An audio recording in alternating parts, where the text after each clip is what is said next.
বিদেশ থেকে আইসুস কে লিগা? বিদেশ দরকার লাগলে মইরা যাইতে। চার পাঁচ দিন কেমন দিলাম? লাইগা টাকা ইনকাম করে দিবি, তুই একটা টেকার মেশিন। এই যে পাঠাইছিস জায়গা।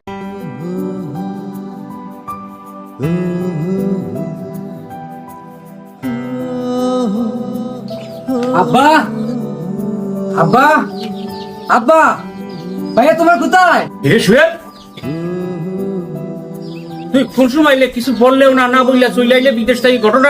আরে তোমাদের না জানায় চলে আসলাম, ভাবলাম কাউকে কিছু না বলে চলে আসি, সবাই একটা সারপ্রাইজ দিই। কেমন দিলাম? তোর কিসের সারপ্রাইজ? তোর সারপ্রাইজ কি আমি খাবো?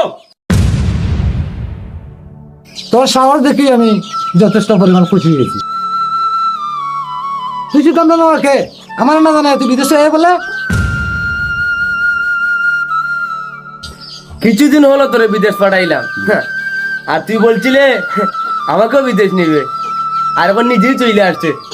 ভাইয়া, আব্বা, বড় ভাইয়া, আমি যেহেতু এতদিনে বিদেশ থেকে আইসেই পড়ছি, তো আমি ভিতরে গিয়ে আমরা কথা বলি, রেস্ট টেস্ট নেই।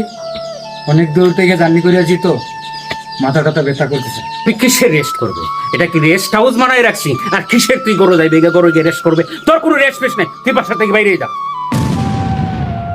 তোরে বিদেশ পাঠাইছি টেকার লাইগা, টেকা ইনকাম করে দিবি, তুই একটা টেকার মেশিন। এই যে পাঠাইছিস জায়গা জমি বিক্রি করে তুই সারপ্রাইজ লই যাইছস, আর সুটকেস একটা লই আইছস। আইসুই যখন পড়ছ দেখি আমাদের জন্য কি আনছ। আসলে ভাইয়া তোমারে বলবো কিভাবে, আমি কিছু আনতে পারি নাই, আমি অসুস্থতার কারণে চলে আইছি। বিদেশ থেকে আইছস কে লিগা? বিদেশ দরকার লাগলে মইরা যাইতে। কি কম তোরে, কি কম দেখা পুরা শরীর জ্বলতাছে। আমি প্রচুর অসুস্থ ছিলাম, তাই ভাবলাম দেশে আসি। দেশে আসার পরে এখানে সুস্থ হয়ে তারপর আবার চলে যাই। তো এখানে এসে যা বুঝলাম না, সেই আমার ভালো ছিল। আসলে ভাইয়া, আমি বিদেশে মইরা গেলেও তোমাদের ভালো হইতো। নিজের মাথার গাম ফাইয়ে ফালাইয়া অনেক টাকা তোমাকে দিছি, আমি এটা তোমাদের কাছ থেকে আশা করি না।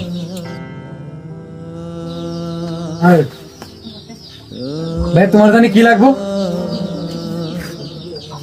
বাইক থেকে এগুলা এগুলা তুমি আমার কল করে খোঁজা দিছিলে না? ভাইয়া যাইবা, তোমার এগুলার প্রয়োজন না।